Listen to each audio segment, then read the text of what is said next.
Osibetano munafe webale ejotusizaako engalo nkwebaza nnyo okulaba Bukedde TV 1 kekadde akagataliko nfufu oba oli awo tukutuuseeko agabadde gyotabadde nze kuteesa Julius n'emibu mulungi tugenda tutandika n'ebikulu ebigalimu. Nchaliko wano neogomyeko wano Abakakiiko eddembe ly'obuntu basabye Bishop Bakubanja agende gye bali ayambibwe munnamateeka alungamiza kikyayagala kyekijja okuyamba okumuwa obuyambi.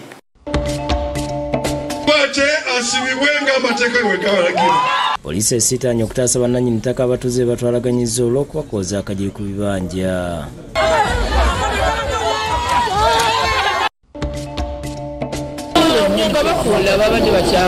Abazigu balumbye omusuubuzi ne bakuba amasasi agamutiddewo ne bakulita n'ensimbi zitamanyiddwa omuwendo.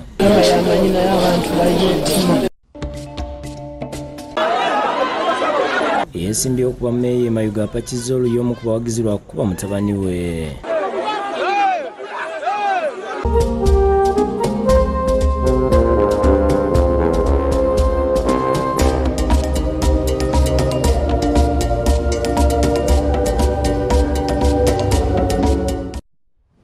Nyongera kwebaza kubeera naffe mbujjuvu katandike n'agabakakiiko eddembe ly'obuntu aka Human Rights Commission bategeeza nti beetegefu okuyingira mu nsonga za munnaddiini Reverend Bishop Dr. Cornelius Kateregga ow'emyaka 68 akulira enzikiriza ya Orthodox Anglican Church mu Uganda singa addukira gye bali. Munnamateeka alaze engeri 3 Bishop Bakubanja bw'asobola okuyambibwa nga ne bannaddiini babawudde ku kiina okukolebwa.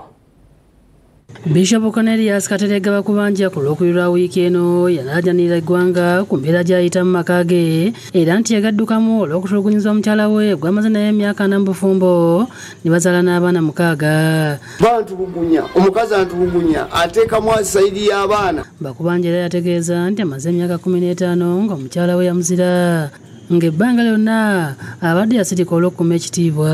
Nze yandekadde emyaka 15 ndi mu faaza. Mwawukana? 10 okuva mu 29 simulabanga. Mwawukana mu nsonga z'obufu? Simulabanga. Tuwayizzaamu n'abakakiiko eddembe ly'obuntu aka Uganda Human Rights Commission abasabye Bishop okubatuukirira asobole okuyambibwa. Of course ng'akakiiko k'eddembe ly'obuntu ensonga z'obwenkanya omukulu gye tuli n'ebyamaka kubanga buli omu alina eddembe okukola amaka n'okubeera mu mirembe mu maka ago nga twandiroozezza nti kale kulwaffe Bishop tanaakutuleetera kujja gye tuli okutuleetera ensonga eno naye nga bw'aba asiimye ogireeta tuba tumuwabula ne tumubuulira steps zasobola okuzzaako okulaba nti afuna obwenkanya. Pauline Nansamba Mutumba akulira okunoonyereza ku misango egitali gimu mu kakiiko kano yeebazizza Bishop olw'okwogera ku nsonga abasajja abasinga obungi ze batya okwogerako. Okubeera n'obuvumu okwogera okuvaayo n'ayogera n'agamba bannange kino kyekintuuseeko kubanga tutera okulaba nga abaami bangi bawulira nga baswala okwogera ku nsonga zaabwe ate nga ensonga bw'otajanjuluza oba n'ogireeta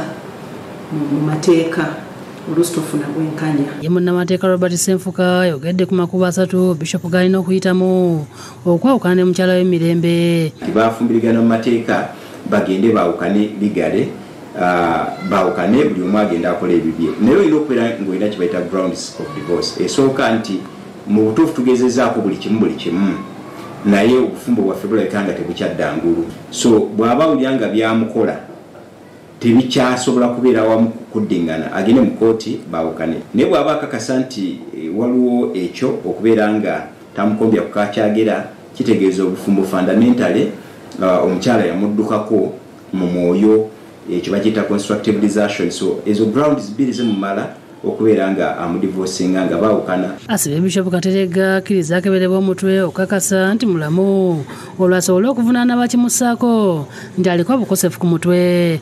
Omuntu okwekebejja tekitegeeza nti bagambye oli mulalu naye bagamba oteeberezebwa okubeera omulalu era agenda gulawo omusango bayita domestic violence nti abaana ne mukazi we bamutabukidde bamutuusaako n'obuvune n'okwagala okumutwala ebutabika so akanyoolagana ako kalimu kye bayita violence sasobola ogenda nagulawo omusango gwa domestic violence. Kasabira abantu obutasalira mukyala musango nti bannawulira nsonga kwe zaava. Tunnawuliriza omukyala agamba biki eri omwami. Bano bombi bakkaanyiza nti Bishop Yansosi bakulembeze b'eddiini mu nzikiriza ye n'abalopera ensonga nga tannazireeta mawulire. Kubanga tumanyi nti waliwo ensonga z'amateeka ne waliwo n'ensonga z'embanga mulina okwogeraganya nga mufuna ababakulira maybe nga mu kanisa ne batula wamu nabo ne balaba engeri yokikwatamu.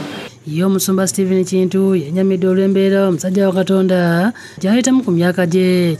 Agamba nti Bishop Bakubanja mmanyidde ebbanga ng'omuntu w'abantu, omuntu mulamu ate ayagala enkulaakulana. Bishop Bakubanja alina erinnya wano, musajja alina ebintu byakoze era ffe tukuze tumulaba munnabyanjigiriza ne mukukola emirimu ate muntu mukulu elda.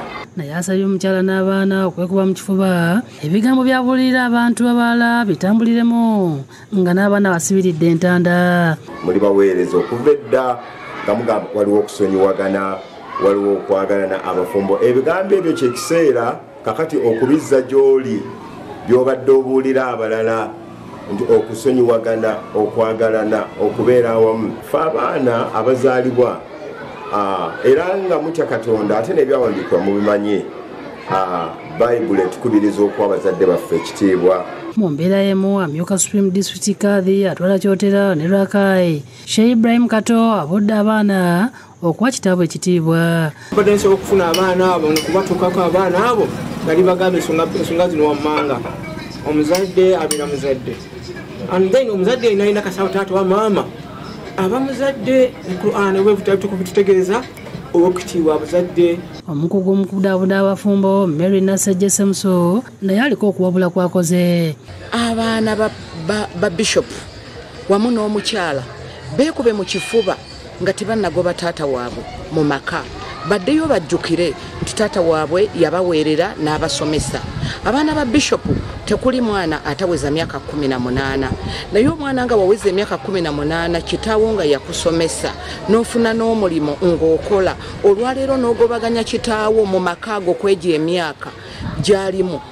Ekyo kikolwa nkivumirira ne sekuvumirira yenna ne gavumenti yennyini njikubira omulanga eveeyo eyambe Bishop Bakubanja. Kaweefube waffe okufuna mukyala Bakubanja agudde butaka olw'amasimu g'obutabeerako naye nga mu ku baana yayogera ku lukomo lwa simu ng'ayogera ku mbeera eri wakati w'abazadde baabwe.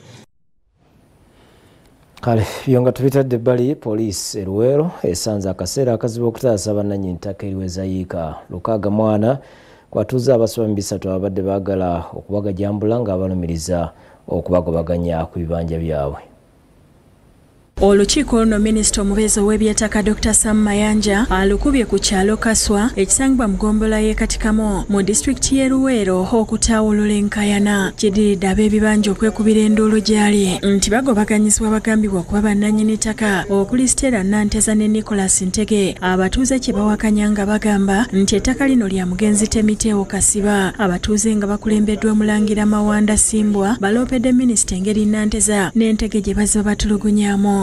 Nga beegatta n'abo be bayita babbulooka mu kitundu kino. Wenjogerera wano navaayo okubaako kyenjogera nina fayiro 3 mu makooti ag'enjawulo w'obulenzi n'ebiweero era abasirikale baakola kyamaanyi nnyo tutulugunya nga bayita mu baami abo. Tulina abaana ekibanja kituuze owulidde kakituwaddeeko katusajjako nyikemu nze nsaba ku buyambi kubanga nina famire abaana beeteerera emwanywezi tenesinga kyengenda kukolaki abaana bange bagenda tetulina kyakulya. Omulangira Mawanda nga ye ssentebe w'ab'ebibanja ku kyalo kino agambye nti kati wayise emyaka egisoba mu 20 nga bagobaganyizibwa era abasinga baguddwako emisango ne basibibwa nga n'abakulembeze tebabayambye. Abakulembeze bonna abali ku disitulikiti Ssebo baasalawo basindikirize abantu abasukka 200 abali ku ttaka eryo eryogerwako.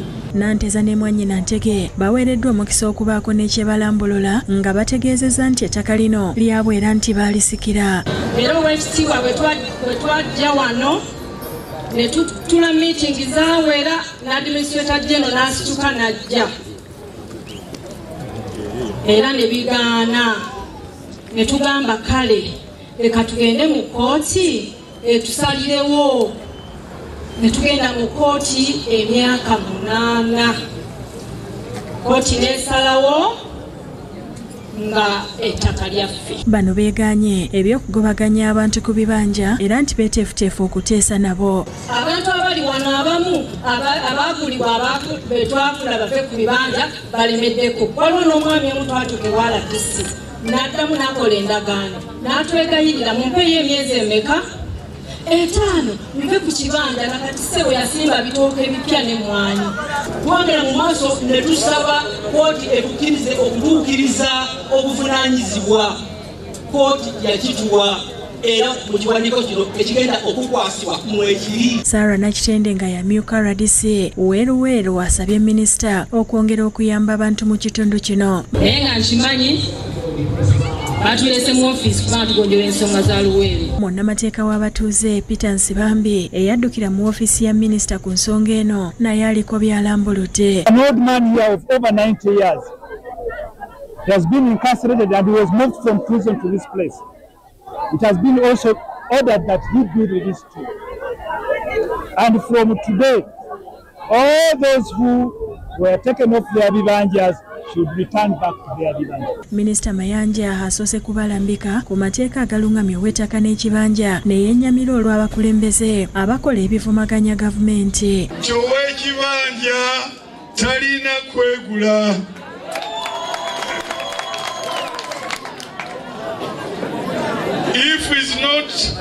If he does not want to kwegula, he will continue with his or her kibanja.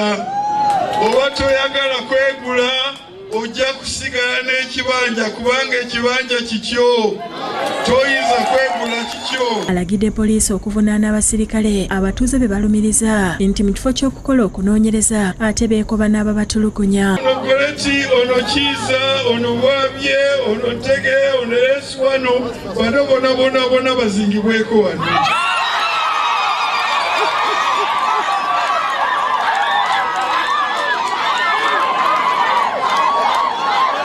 Abajjukiza ku kiragiro kya Pulezidenti we yawerera abagobaganya b'ebibanja n'alagira abatuuze okwegazanyiza mu bifo byabwe ne bannannyini ttaka n'abalagira basigaze ebyapa byabwe. Mujja kuyitewa RDC abaorganizinge bulungi abazzeeyo ng'abawa security. Kino kiragiro kya Pulezidenti kirina force of law. Buli muntu alina okuddayo ku kibanja kye ku ttaka lye we yazaalibwa era ndagira oyo yenna alowooza nti alina ekyapa nga oyo owantu oyo akozesa okuba n'ekyapa ekyo okugoba abantu ku ttaka. Poliisi munoonyerezeeko omukwate asibibwe ng'amateeka bwe gabalagira. Wano alagidde poliisi okukwata Nanteza n'Entege ekisanyusizza abantu era poliisi esanze akaseera akazibu okubalinnyisa kabangali okubataasa.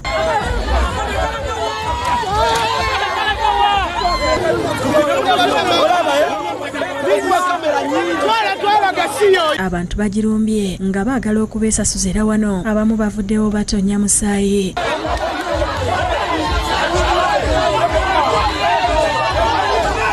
Bo bannamateeka bannanteza balabye guli gutya emisinde ne gibeeyimirira. Robert Musanje ne Masitula Navuga bakusakidde eggulire lino ku Rwabukedde TV. Eruweero nga tuvuddeyo abazigu abatannamanyika bayingiridde omusuubuzi ng'annyuka mu kiro ekikeesezza olwaleero ne bamukuba amasasi agamujje mu budde olwo ne bakuulita n'ensimbi ezitannamanyika muwendo. Ettemu lino libadde nnangabo mu Kasangati mu kiro ekikeesezza olwaleero. Entiisa ebuutikidde abatuuze b'Ennanga b'ekisangibwa e Kasangati abazigu b'emmondo bwe balumbye omusuubuzi w'edduuka lya wholesale mu kiro ekikeesezza olwaleero ne bamukuba amasasi agamutiddewo ne bakuulita n'ensimbi eziri eyo mu bukadde. Bino kigambibwa nti bibaddewo ku ssaawa nga 4 mu kiro ekikeesezza olwaleero era abatuuze n'abasuubuzi abakakalabiza mu kabuga k'Ennangabo babunye emiwabo abazigu abatanategerekeka bwe balumbye edduuka lya munnaabwe Bwanika Deogracious ow'emyaka 45. Naye yakubiddwa n'esente bazitwala. Nesente ne bazitwala. Sente nga mmeka? sente zamanyikiddwa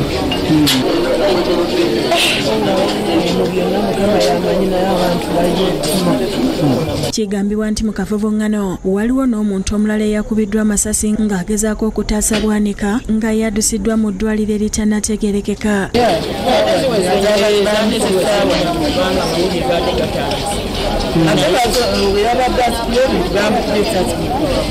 mukugulu eyabadde abeera yabadde agenda yagezezaako okugenda okumuta ne bamukubira abali esatu abawala gyebabeera bamatukaabi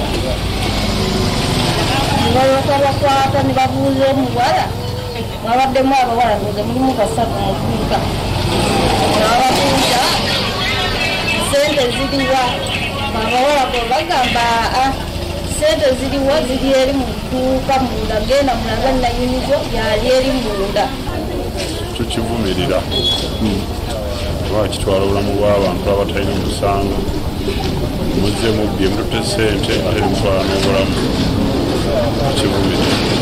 John Mike Lungole ng'ono mukuumi okuliraana obulumbaganyi buno we bubadde ategeezezza nti guno mulundi gwakubiri ng'edduuka lino libbibwa ng'ogwasooka abazigu baasanga bannannyini lyo baakasibawo kyokka ku luno bamugwikiriza. nga bakola babadde bakyakola naye abawala bagamba babakyazasema babadde kibalinde nga bagamba ampo tuyingize ebintu n'ababbi.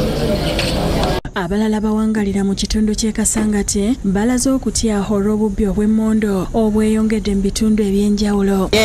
Ekikolwa kyamutuusibwako okugyawo obulamu bwe ng'ate ali mu kukola kikolwa kibi nnyo era tukivumirira naye nze mbwekyo kyenyongerako gavumenti emmundu zino eziba nga zitta abantu zivaawa nsuubira buli mundu oyingira mu ggwanga erikodingibwanga emmotoka ne baziwa namba puleeti. Embeera eno ewaliriza omubaka wa pulezidenti e Kasangati Juma Kigongo okutuuka mu kifo kino era agumiza abatuuze nti bagenda kukola kyonna ekisoboka okulaba nga bakoze ekikolwa kino bakwatibwa. Kulaba kamera zino ezabadde ziriranyeewo kulaba be baani kubanga ne masiki bazambalidde wano.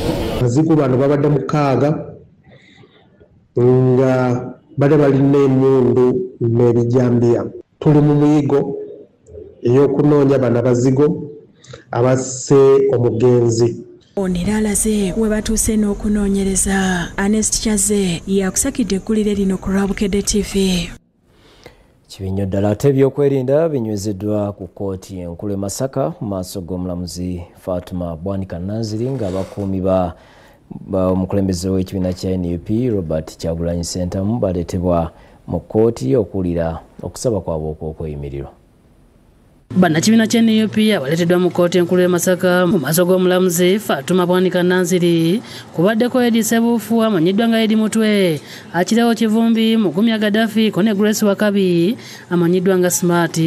Kigambibwa nti ng'ennaku z'omwezi 18 omwezi ogwokutaano omwaka oguwedde ku kyalo Mmanja mu disitulikiti y'e Lwengo mu kuziika Pascal Ssekasamba bakkakkana ku bannamawulire n'abantu abalala ne babakuba sako okubanyagako ebintu byabwe n'okubatuusaako obuvune. Bannamateeka babawaabirwa babuulidde kkooti ng'abantu baabwe bakulungudde ebbanga mu nkomyo nga batulugunyizibwa kona okubanga abantu balamu abatazzanga ku musango.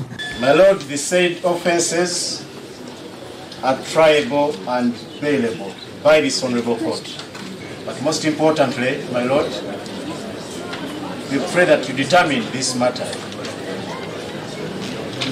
on the presumption of innocence. Banjudde abazze okubeeyimirira ab'enjawulo kyokka bano abawaabi ba gavumenti babakubyemu ebituli nga bagamba nti abamu ku bo ebbaluwa ze baleese teziva mu bitundu bye bakiikirira nga nabo mbagaaniddwa okweyimirirwa. My Lord, the sureties presented are substantial for all intents and purposes. Abawaabi bano era bategeezezza ng'abawaabirwa balina omusango ogwa nnaggomolo gw'okubbisa eryanyi nga bajja kutaataganya obujulizi sako n'okutaataganya abawa omusango. Oluvannyuma omulamuzi Nanziri ataddewo ennaku z'omwezi 22 omwezi guno lwagenda okuweerako ensala ye. Kyokka oluvannyuma kitegeerekese nti abamu ku bawaabirwa baggiddwayo, abantu abatetegeerekese ne baboolekeza e Kampala. oluvannyuma lw'okuggyibwa mu kkooti e Masaka, Edward Ssebuufu amanyiddwa nga Eddie Mutwe ne banne batwaliddwa mu kkooti y'e Kanyanya ku ssaawa 12 ez'olweggulo. Basomedde emisango ebiri nga gyombi gyekuusa kola paleedi emenya amateeka ekkiriza bannamagye bokka ng'emisango bagyegaanye. Bannamateeka baabwe babasabiddwa okweyimirirwa wabula nga wadde tebeetegese bulungi kubanga babaguddeko bugwi. Balesa ababeeyimirira okubadde n'ababaka ba paalamenti. Oludda oluwabyo lusabye obudde okusooka okwekenneenya n'okwetegereza empapula n'ebiwandiiko ebalese mu kkooti. Omulamuzi omusango gwongezaayo okutuusa ng'ennaku z'omwezi 8 omwezi ogujja bwe bati abasibe ne bazibaayo mu kkomera e Masaka. Jacinta Bwanika ne Innocent Ssenfuma bebakusakidde eggulu eno ku Lwabukedde TV. Kale tugenda kummulamu katono tukyadda n'amawulire amala mangi tovaawo. Linda ne mino mugataliiko nfuufu. Iran emaliriza okugezesa emmeri yaabwe enkesi gye batumye Zagros Advanced Reconnaissance Ship. Eno bagitadde mu tekinologiya y'omulembe omuli electronic sensors okulaba obulumbaganyi mu bbanga ne mu mazzi, intercept ez'amaanyi ezisobola okubaka amaloboozi oba ebyempuliziganya byonna ebirinaanyeewo. Kuno kwogatta computer system esobola okuketta emikutu, kiyite monitoring cyber operations n'ebyempuliziganya ebitali byangu byakulumika. Zagros mu kubaka ebyempuliziganya erimu tekinologiya asobola okuvuunula okutaggulula obubaka, kiyite decode and analyzing radio signals okuva mu nsonda ez'enjawulo. Mu advanced sensor system mwe muli multiple spherical radomes kugatta n'obulongooti obutono ko ne satellite communication system. Kino kyakuyamba nnyo Iran okunyweza ebyokwerinda ku mazzi n'okwetegekera abalabe baayo okukuuma ebifo eby'enkizo omuli amakolero ga nuclear obutaddamu kumala gakubwa nga bwegwali omwezi oguwedde. Science ne teknologiya. Kale kulikayo mu kumulamu okwo ate bwe tweyongerayo n'akataliiko nfuufu amalala wateekeddwa okusabira omwoyo gw'omugenzi Tamale Mirundi Senior ebunnamwaya okujjukira bwegweza omwaka bwe kyanga ava mu bulamu bw'ensi. Ku mukolo guno pulezidenti abasindikidde omubaka era n'abakuutira okubeera obumu nga mwetegefu okwongera okubayamba. Abooluganda n'emikwano bakuŋŋaanye mu bungi ku Eklezia ya St. Javire Bunnamwaya mu misa y'okujjukira obulamu bwa Tamale Mirundi Senior kati omugenzi nga guweza omwaka mulamba bukyanga ava mu bulamu bwansi. Ku mukolo guno President Museveni kiikiriddwa amyuka munnamawulire we Hajji Kirunda Farouk era nga gwetabiddwako bannabyabufuzi bamulekwa n'emikwano gy'omugenzi nga bwanamukulu Father Francis Semuddu yakulembeddemu. Twebaza Omukama olw'ekirabo ekyo ekya Tamale kye yatuwa mu nsi eno Uganda. Awo n'ebirungi bingi. Asabye abooluganda obutaterebuka wabula beekwase Katonda. Ye Katonda tavaawo, asigalawo ebbanga lyonna ng'abawa ekikubagizo, ng'abayamba, ng'abazzaamu amaanyi, ng'abawa n'essuubi.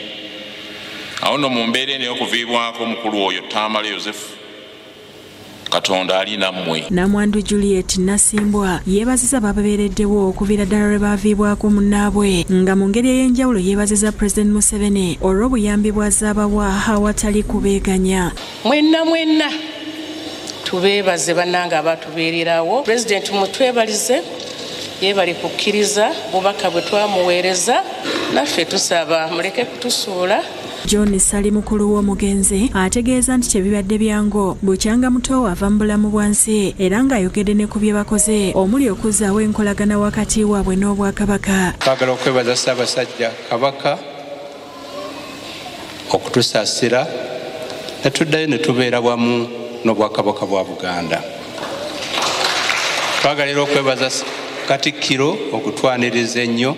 Yeebaziza bamulekwa ne bannamwandu olw'okukkiriza okuwabulwa kwabwe n'ajjukiza ne President Museveni ku bweyamo bwe yakola gye bali. Twaddayo kwogera nabo ate tetwaddayo na kumanya baakomawa ku bintu bye baali batugambye, naye byonna biri mu sipiiki yange mwebiri kirungi nti President atutumidde omuntu ajja atubuuzeeko. Bamulekwa nga bakulembeddwamu Teddy Nantongo beebaziza abababeereddewo okuva lwe baaviibwako mukadde waabwe. Ategeeza nti bakyatambuza emirimu omuli okukuuma kampuni ye nga bali mu kaweefube ow'okuzimba ekizimbe kya Mirundi Media Plaza mwe bagenda okukolera emirimu gy'omugenzi. Genda ku housinga library ye, kugenda kubaako ne head office eya kampani, ate kubeeko n'abapangisa abatuwa akasente. Frank Gashumba yayogedde ku lwa mikwano gy'omugenzi. Kiki tuyiga mu kino? We have an obligation and a duty okutereeza bajjajjaffe oba bakitaffe bakola ki ensobi ze bakola. Wumula mirembe Tamale Mirundi. Haji Kirunda batusizaako obubaka bwa President ne yeebaza famire ya Tamale Mirundi olw'enteekateeka enira n'abasaba okusigala nga bakuuma omukololo gwe atendereza emirimu omugenzi gye yakolera eggwanga. Tamale Mirundi ebyo byonna yabikola ng'agoberera enteekateeka ya gavumenti ya NRM era NRM yafiirwa omu ku bantu baayo eyali ow'amaanyi ate eyali omukugu mu by'empulizaganya mu ggwanga. Ku nsonga y'obweyamo obwakolebwa Pulezidenti, Kirunda ategeezezza nga bw'ali omwetegefu okubaaniriza n'okubakwasizaako singa babeera bumu. Museveni yali mukwano gwa Tamale ennyo n'ekizimbe kye tugenda okuzimba kye twagala okuzimba tuli kujjukira Tamale ng'ateekamu omulimu gwe yatandika ng'ayambibwako Mwami Museveni. Oluvannyuma atongoza enteekateeka ey'okuzimba ekizimbe ekituumiddwa Mirundi Media Plaza. Disani Mutyaba yakusakidde ekkulire lino ku Lwabukedde TV. Kale mwoyo gw'omugenzi Tamale omukama agumuze mirembe. Y'omukenkufu Nyanzi Julius atulaze ebyenkizo ebiri mu musomo gwa The Great Sundowner era n'abakungu okugwetabamu ku Equatorial Mall mu Kampala. Ng'ebula ennaku bbiri omusomo gwa Great Sundowner ogw'omulundi ogw'ekkumi okukomekkerezebwa abantu bongedde okugujjumbira. Bano basomeseddwa emiramu egy'enjawulo mwe bayinza okuyita okwongera omutindo ku bintu bye bakola okulaba nga bongera okwenogera ku ssente. Wabaddewo n'okwata akalulu ng'eno Namukisa awangudde ekyuma ekisika kaawa era n'asabira omukisa omukenkufu Nyanzi Julius amanyiddwa nga Prof Bayo.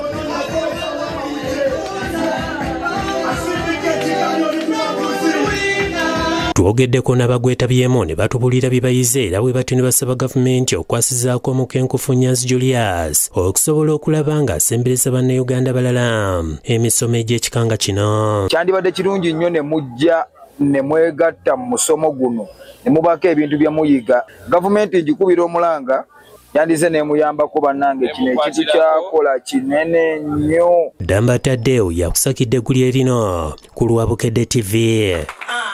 Akanyomero k'omukenkufu The Great Sundowner ey'omulundi gw'ekkumi mpembuzi nkuwente tuli wano ku Hotel Equatorio ku rooftop naye nga ky'olina okukola kwe kujja enkya ku Prof Bayo Research ofune ticket olina ennaku bbiri ezisigaddeyo olina olwokutaano n'olwomukaaga ojja osome naawe banno bayize n'olwekyo tuli mu kukuza mirimu egyo emirimu gye twatandika emyaka 10 emabega kati leero gye tuli mu kukuza era mu mbeera eyo tuli mu industrial revolution ebyuma biri birugogoma ebyakozesebwa Abamerika ne bagaggawala era buli omu kati gyayagala okuddukira naye wano tubireese era abantu bali wano babiraba eri yonna waliyo ebikamula emmwanyi ekyuma kino ekikamula kalitunsi tani namba abasalamala mulekeeyo tani y'amakoola nga mumaze okutema emiti ne mutamanya nti ekyuma nga kino osobola kisanga ku Prof Bayo Research bye tuli mu kusomako kati era abantu bali mu kuwangula n'ebyuma eby'emmwanyi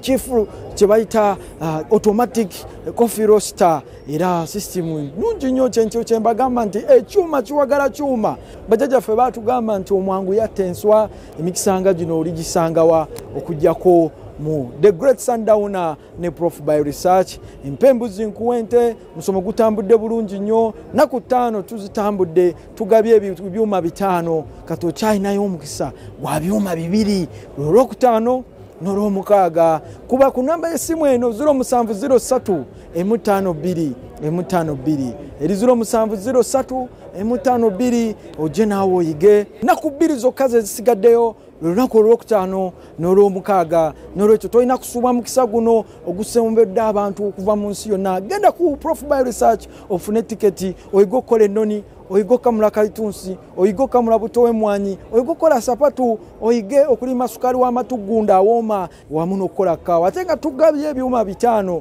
jagala ebibiri ebisigaddeyo bibe bibyo janku Equatorio ku lwokutaano ne ku lwomukaaga oleme kusubwa baagala nnyo tukwatagane ku Equatorio. Bye-bye. The Great Sundowner. Prof by research ekutusaako obusomo. The Great Sundowner 10th anniversary. Mpembuzi nkuwente. Okuvanga 10 Agusto 2025. Okufukanga 16 August. Ku hoteli Kotulio Rooftop.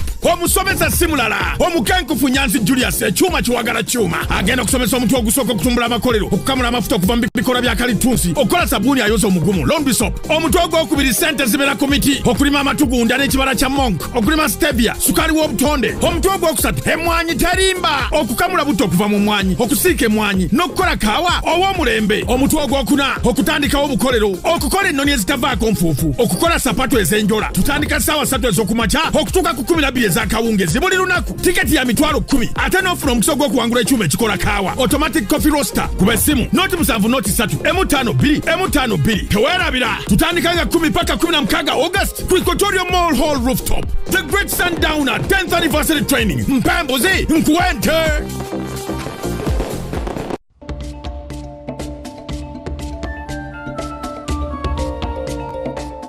Kulikayo mu kumulamu okwo tweyongerayo n'amalala okulonda akamyufu ka bameeya mu ddwaliro zone mu Town Council y'e Mayuge kusaziddwamu omu ku babadde beesimbyewo bw'apakizza oluyi omu ku bawagizi ng'amulanga okumukubira mutabani we olw'obululu.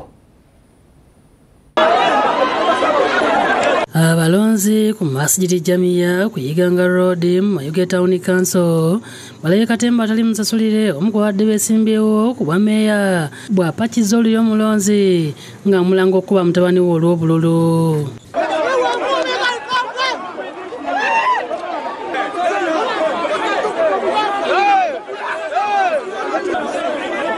Ategeeza nti wadde yeesimbyewo naye tekitegeeza nti abantu balina okuyisa amaaso mu bawagizi be. Bakuba kubukuni makalwokani mayi tokubye mu ntwalidde kulonda. Fazali ntabwe omubirize malagafu. Abadde akuliddemu okulondeza mu kifo kino Faizo Kasolo asazizzaamu okulonda kw'abameeya olw'emivuyo egibaddewo era ng'ategeeza nti basoose kusoma amannya mu regisita wabula abatabadde mu regisita bakirabye bagenda okusimba layini ekiviiriddeko okulwanagana ate ng'ebyokwenda bibadde tebimala. Mpera ati baamala baagwamu abandi abazira mu regisita ate nga bali kusumbuwa so nze n'asalawo ekyalo nkyemereza. Adumira polisi y'e Mayuge Moses Kachiriyo atuuse okulaba ng'embeera edda mu nteeko era nga mutegeeza ng'okulonda ekusaziddwamu. Oluvannyuma Kiriyo alagidde Kasolo okulinnya kabangali ya polisi wamu ne ba agenti b'abeesimbyewo bwe batyo ne batwala ku polisi mu bukuumi nga kino kiwaliriza n'abasirikale b'amagye okuba amasasi mu bbanga nekigendererwa eky'okukakanya abantu abadde bataamye. RDC w'ekitundu ekyo Haji Ramadhan Walugembe ategeeza nti waleefa ebimu ebibaddemu ebbugumu oluvannyuma lw'okubeerawo effujjo n'okulwanagana nga kino kiviiriddeko abadde bakulembeddemu okulonda okusazaamu. Bakojja bakola akavuyo abalondesa balemererwa bayemereza okulonda mu bitundu oti n'ebibatta. Mu kifo kyekimu abadde yeesimbyewo ku kifo ky'obwa kansala ku muluka gw'e Kasugu era ng'ono wa bodaboda nga Yunus Kimera waliwo omuwagizi abadde amukutte mu nsawo n'ekigendererwa ekyo okumubbako essimu ekimujje mu mbeera n'atandika okulwana n'abavubuka ng'ono abadde yeesimbyewo ne Fred Munaba.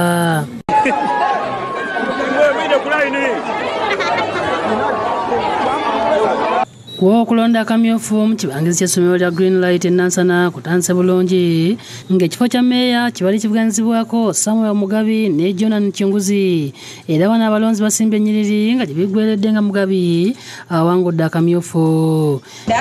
Omwami Mugabi Samuel Bukenya awangudde akalulu ka meeya wa division wano mu Nansana East 1A.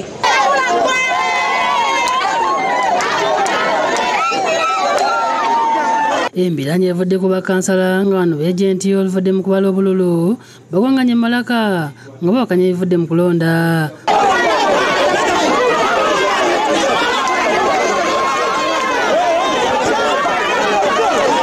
Baejenti ba kansala Moses Jagwe balabiddwako nga baagala okuggyako abalondesa empapula badduke nazo ekitasobose. Emmotoka ya buyonjo ereeteddwa obunnambiro okugyawo abakuliddemu okulondesa wabula beejenti bagyekiise mu maaso ne bagiremesa okufuluma nekidiridde poliisi kujja okukakasa nti embeera teva mu nteeko.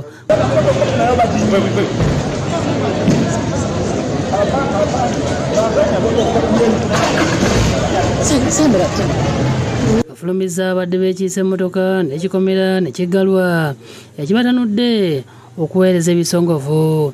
Abalonzi balumiriza beesimbyewo okubasuubiza ekyemisana singa babeera abalonze. Ne batusuubiza bw'awangula kyamisana, ne batusuubiza bw'awangula kyamisana, nze ayogedde nange oyogedde nange. Mugabi yeebazizza abalonzi be okumuwa akalulu n'asaba abadde bamuvuganya okumwegattako batwale ekibiina mu maaso. Njagala okwebaza baganda bange bwe tubadde tuvuganya naye mwani mukyunguzi akalo kabadde mu disipulina.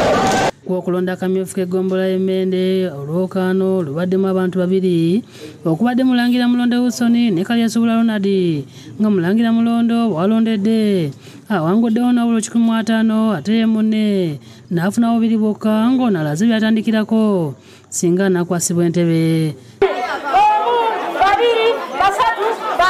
Igweredde nga Mulangira Mulondo yawangudde.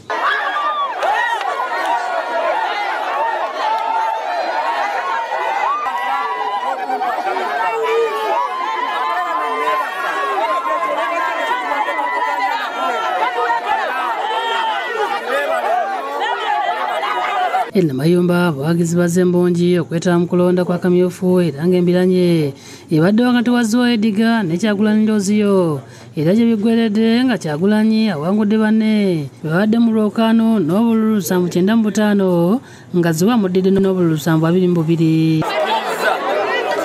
Naye nga bwe babadde bayimba tulonze musota kansuubire si musota ddala.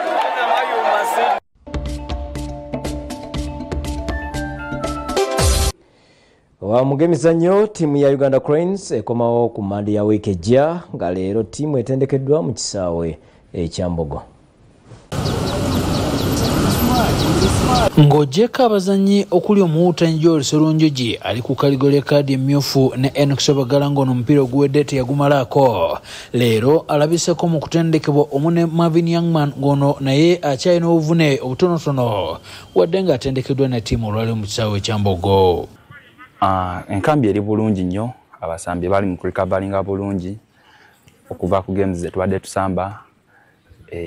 Injuries tetulina nnyo big injuries mu camp though twafunyemuko entono naye abasambi bali mu kurikabalinga bali correspondinga bulungi eri treatment na buli kimu era nga tuli beetegefu okujja ku game yaffe esembe ya group stage ku Mande okuteekawo omutindo gw'enjawulo okumakinga abana Uganda proud.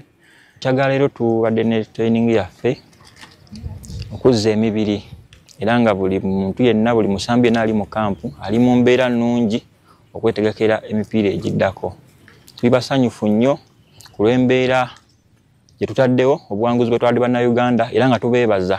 Tiimu endala bwe bali mu kibinja bakomawo nkya mu nsiike nga Algeria etunkana Guinea ku ssaawa 11 ez'akawungeezi ate ku ssaawa 2 ez'ekiro Niger ezanye South Africa.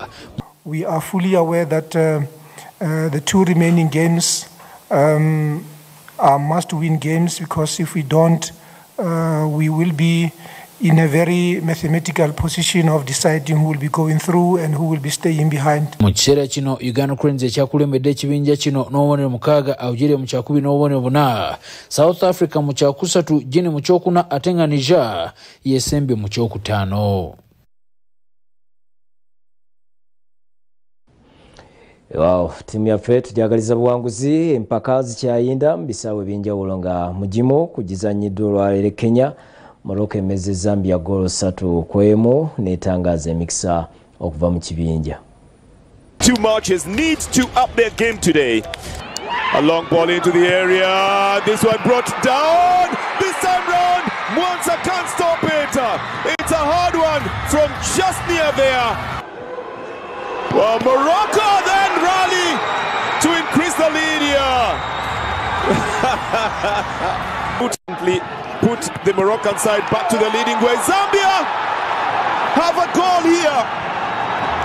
Morocco again, they've got one man on the left side. They push it into the middle.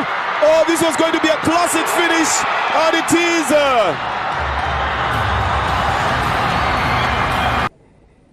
Empaka z'amasomero eza Fiesta Games zitandise olwaleero nga Pulezidenti wa Kenya William Ruto yasubirwa okuziggulawo nako olw'enkya mu butongole.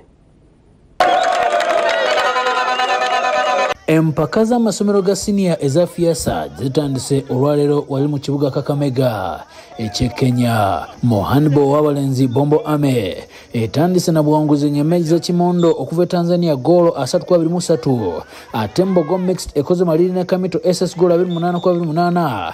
Ate nga mbawala ba champion wako guwedde abakibuli bakubiddwa St Joseph okuva Kenya goolo 3-25. Mu kubaka St Noah ekubye St Joseph eye Kenya goolo 5-3. Hamdan nga guno mulundi gwabwe gusoose mu mpaka zino bakubye Vawawa eye Tanzania goolo 5-3. Budde Sese ekubye Kolokolo eye Kenya goolo 5-3. Ate nga St Mary's Stende eya Uganda ekubye Oyugi Ogange ya Kenya 3-9. Mu mpira gw'abawala Kayempo Muzine makozi maliri ne Madira okuva Kenya nga twali alengedde katimba kamune. Ate Boni Konsiri nayo ekubidwa Archbishop Njenga gole mu kubwerere.